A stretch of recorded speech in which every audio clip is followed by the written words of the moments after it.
Hey, it's shawnshawn here. I'm doing a video tip of the day because it's the world's next Picasso. And I want to show you a little tool.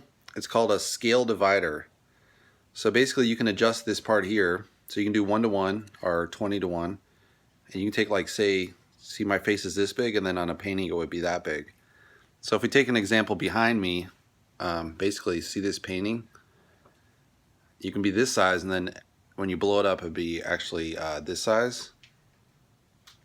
So you can adjust it, for example, all these different letters.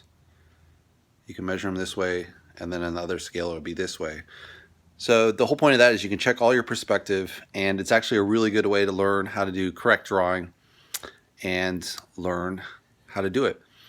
And you just get the plastic one. Don't waste your time with all the metal one. The metal one's $100, $200. It's not worth the extra precision.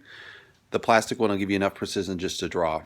So good luck, and let me know which brand of scale divider. I would recommend this one right here, where it's, let me see what the brand name is called. AccuC divider, scale divider. All right, thanks guys.